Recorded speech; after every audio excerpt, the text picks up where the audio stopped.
जय हिंद फ्रेंड्स। चलिए हम लोग इसमें पढ़ना स्टार्ट करते हैं रासायनिक अभिक्रियाओं के प्रकार। यानी रासायनिक अभिक्रियाएं कितनी प्रकार की होती हैं। अभी तक हम लोगों ने पढ़ा कि रासायनिक अभिक्रिया क्या होती है और रासायनिक समीकरण क्या होते हैं, फिर रासायनिक समीकरणों को संतुलित कैसे किया जाता है। अभी तक हम लोगों ने ये सारी चीज़ें पढ़ ली हैं। अब हमारा हेडिंग आता है कि रासायनिक अभिक्रियाओं के प्रकार, यानी रासायनिक अभिक्रियाएं जो होती हैं ये कितने प्रकार की होती हैं, रासायनिक अभिक्रियाएं होती कैसी हैं ये हम लोगों ने पढ़ लिया है और उसके बाद इसका संतुलन भी, ये सारी चीज़ें पढ़ लिया है। तो फ्रेंड्स हम लोग पढ़ रहे हैं कक्षा 10 यानी हाई स्कूल के लिए केमिस्ट्री चैप्टर नंबर 1, जिसका नाम है रासायनिक अभिक्रियाओं के प्रकार तथा समीकरण।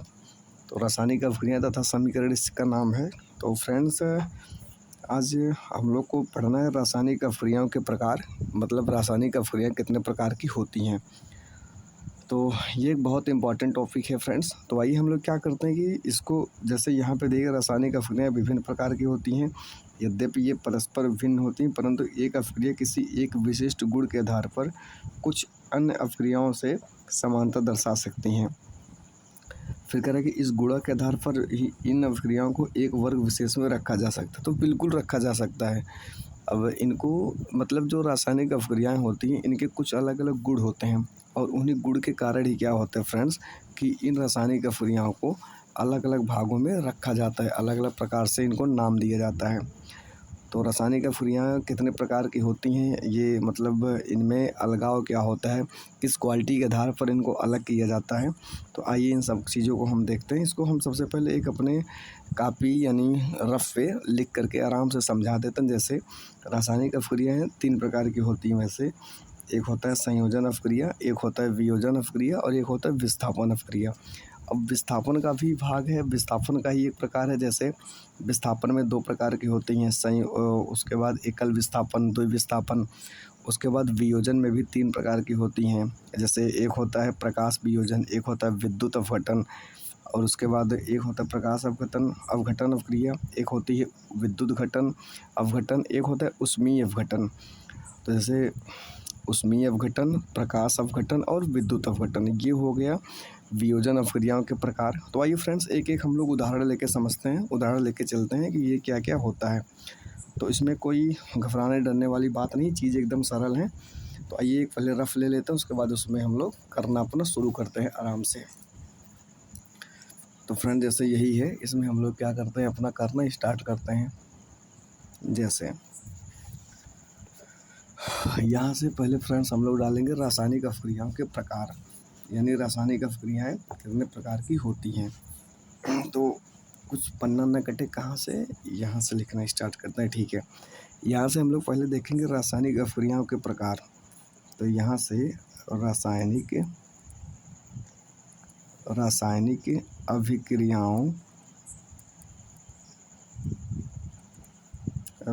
अभिक्रियाओं के फ्रेंड्स, ये लिखने में थोड़ी सी समस्या हो रही है, उससे आप लोग को दिक्कत नहीं लेना है। आप लोग इसको आराम से थोड़ा सा समझ लीजिए। रासायनिक अभिक्रियाओं के प्रकार ये होती है 3 प्रकार की। एक होती है संयोजन, अब अच्छे से लिख रहे हैं थोड़ा। एक होता है संयोजन अभिक्रिया, ये पहली वाली अभिक्रिया है, इसको बोलते हैं संयोजन अभिक्रिया। और फ्रेंड जो दूसरी होती है वियोजन अभिक्रिया। दूसरी जो होती है ये होती है वियोजन अभिक्रिया।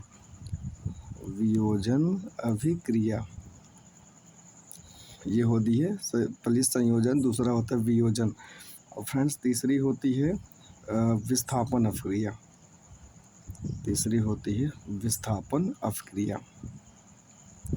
अब ये होती कैसे हैं, आइए अब इन सब का परिभाषा तो यहाँ पे नहीं लिखा पाएंगे, लेकिन हाँ इनका एक एक दो एग्जाम्पल लेके हम ज़रूर समझा देंगे कि ये संयोजन क्या होता है, वियोजन क्या होता है, उसके बाद विस्थापन क्या होता है। इन सब का हम लोग एक एक एग्जाम्पल लेके फ्रेंड्स समझना यहाँ पे स्टार्ट करते हैं। तो फ्रेंड्स जैसे यहाँ पे संयोजन अभिक्रिया का मतलब है, जैसे संयोजन का मतलब भी होता है जुड़ना, तो हम लोग यहाँ पे पहला ले लेते हैं संयोजन,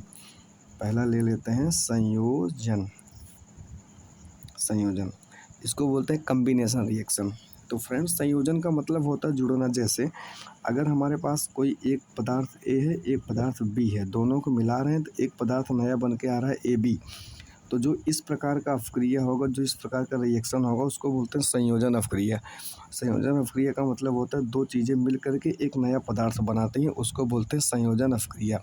जैसे एग्जाम्पल के लिए अगर हम लें, जैसे एग्जाम्पल इसका लें तो जैसे एन का मतलब होता है सोडियम, उसके बाद यहाँ पे ले Cl, तो ये NaCl मिल के बनाएगा NaCl, जो कि ये नमक का सूत्र है। ये किसका सूत्र है फ्रेंड्स? नमक का।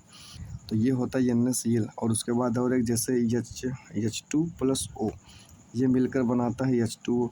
तो यानी दो चीज़ें मिल के हमेशा एक चीज़ बना रही हैं, दो चीज़ें मिल के हमेशा एक चीज़ बना रही हैं। उसके बाद जैसे K+Cl, तो ये बनाएगा KCl। तो यहाँ पे K+Cl जुड़ा है, उसके बाद बना रहा है KCl।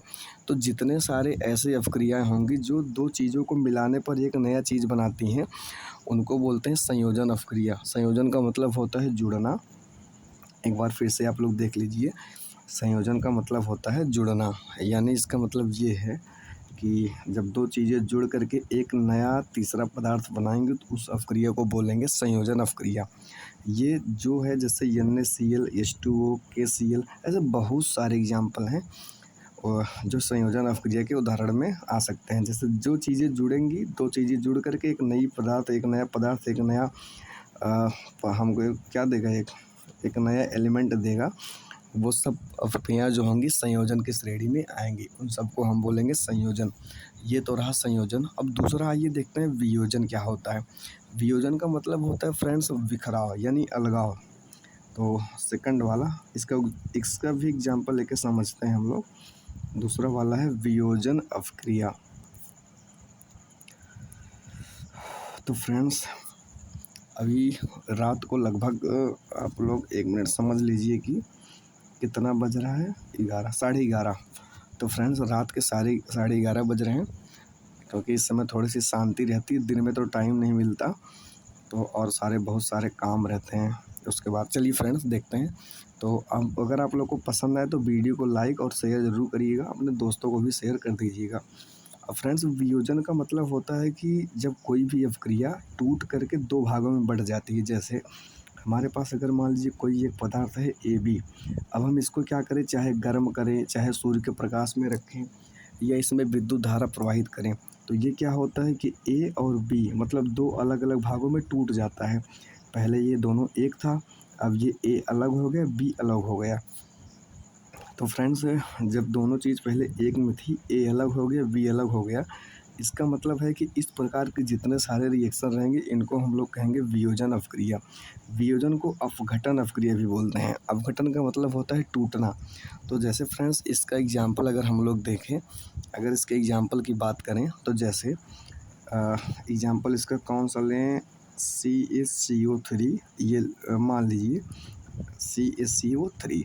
उसके बाद अब हम क्या करते हैं, इसको फ्रेंड्स गर्म करते हैं। CaCO3 को गर्म करेंगे तो ये बनता है CaO+CO2। कहने का मतलब फ्रेंड्स जो ये CaCO3 है, ये है CaCO3, इसका नाम क्या है, इसका नाम है कैल्शियम कार्बोनेट। तो फ्रेंड्स जहाँ पे CO3 मिलेगा वहाँ पे आँख मूंद के हमें बोलना है कार्बोनेट, और उसके साथ में जो लगा है उसके साथ में बोलना है। जैसे CO3 के साथ, CO3 किसके साथ लगा है, Ca यानी कैल्शियम के साथ। तो अगर CO3 कैल्शियम के साथ लगा है तो इसको बोलेंगे कैल्शियम कार्बोनेट, इसको बोलेंगे कैल्शियम कार्बोनेट। तो उसके बाद यहाँ पे अब CaO, ये कैल्शियम ऑक्साइड या कैल्शियम मोनोऑक्साइड, ये अलग हो गया। उसके बाद CO2 ये अलग हो गया। ये कब हुआ, तो जैसे CaCO3 ये कैल्शियम कार्बोनेट, ये पहले दोनों एक ही में था, मतलब जो कैल्शियम था, कार्बन था, ऑक्सीजन था, ये सब एक में था। अब इसको हम लोगों ने फ्रेंड्स गर्म किया, तो गर्म करने के बाद कैल्शियम ऑक्साइड मतलब जो कैल्शियम है यहाँ से एक ऑक्सीजन लेके अलग हो गया। उसके बाद एक कार्बन बच गया, दो ऑक्सीजन बच गया, तो एक कार्बन दो ऑक्सीजन यहाँ पे बच गया।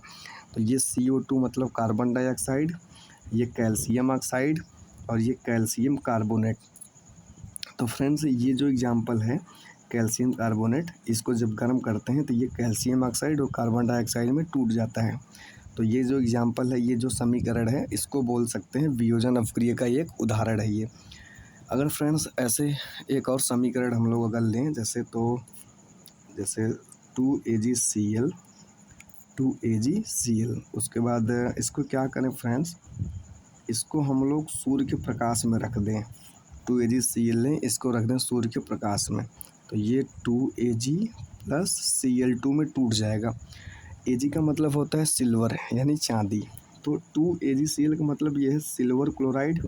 उसके बाद अब इसको सूर्य के प्रकाश में गर्म, ये सूर्य के प्रकाश यानी धूप में रखते हैं, तो ये जो है Ag सिल्वर अलग हो जाता है और ये क्लोरीन अलग हो जाती है। तो अब फ्रेंड्स ये जो एग्जांपल है, ये भी एग्जांपल किसका है, वियोजन अपक्रिया का।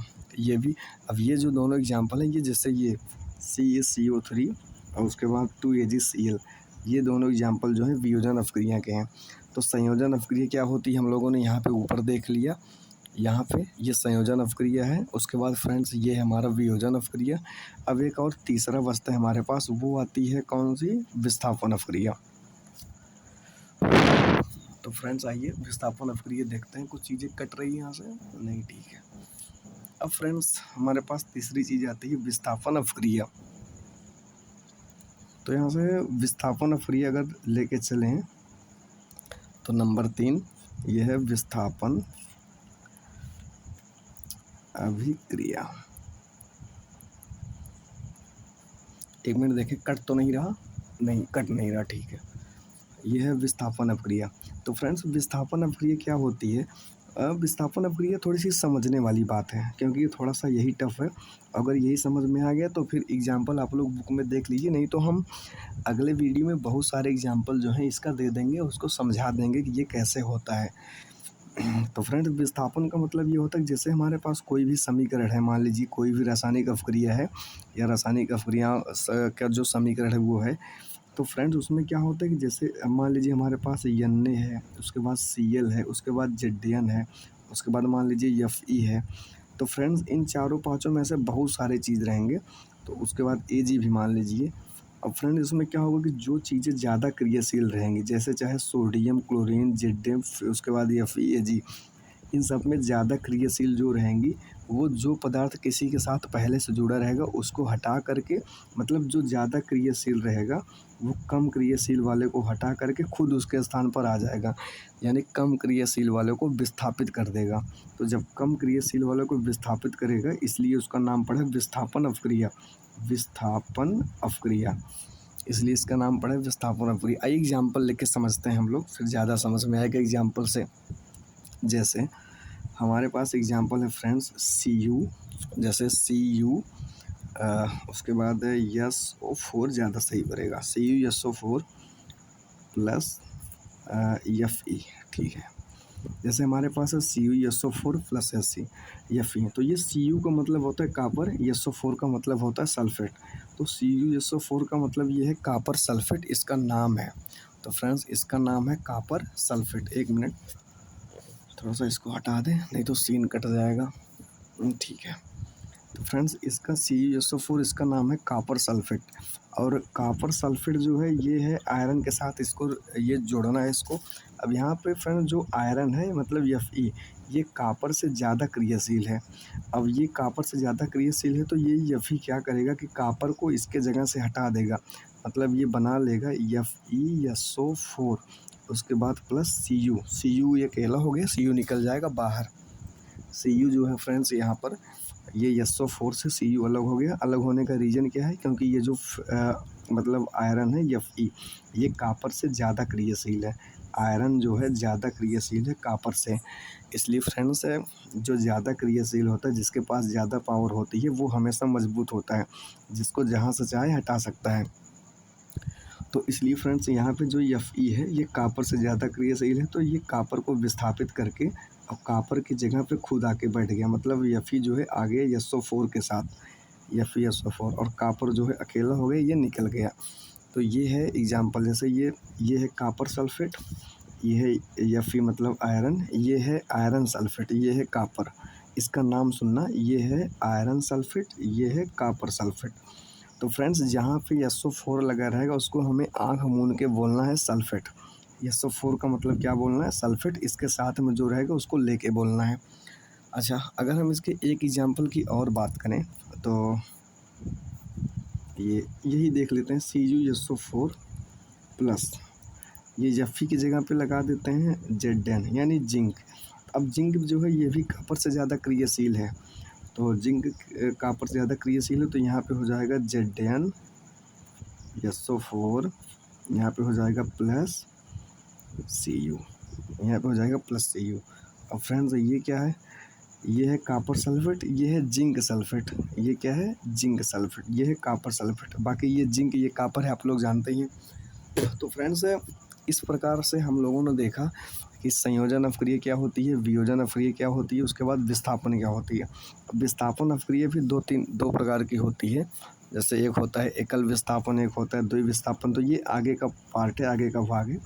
ये आप लोगों को बुक में होगा, अच्छे से मिल जाएगा। नहीं होगा तो आप लोग कमेंट करिएगा, हम एक वीडियो इस पर भी बना देंगे एकदम अच्छे से। और फ्रेंड्स आप लोग पढ़ते रहिए, क्योंकि ये बोर्ड का एग्ज़ाम है और इसमें अच्छे नंबर लाना आप लोगों की जिम्मेदारी है, क्योंकि पढ़ाई लिखाई में पैसा भी बहुत लगता है। तो फ्रेंड्स आज के लिए इतना ही। बाकी अगर वीडियो पसंद आया हो, समझ में आया हो, तो इसको शेयर करिए, लाइक करिए और अपने दोस्तों को भी शेयर कर दीजिए और इसको चैनल को सब्सक्राइब भी कर लीजिए, क्योंकि आपका एक सब्सक्राइब जो है हमें मोटिवेशन का काम करता है। हम और अच्छे से वीडियो बनाने की कोशिश करेंगे। और फ्रेंड्स बोर्ड वगैरह सब लग गया है, अब मतलब उस पर पढ़ाना शुरू करेंगे तो एकदम अच्छे से और बढ़िया से वीडियो बनाएंगे। तो स्टूडियो एकदम तैयार हो गया। तो आज के लिए इतने फ्रेंड्स, बाकी मिलते हैं अगले लेक्चर में, अगले वीडियो में, एक अगले नए एनर्जी और एक नए हेडिंग और नए टॉपिक के साथ। तब तक के लिए जय हिंद फ्रेंड्स, मिलते हैं नेक्स्ट वीडियो में।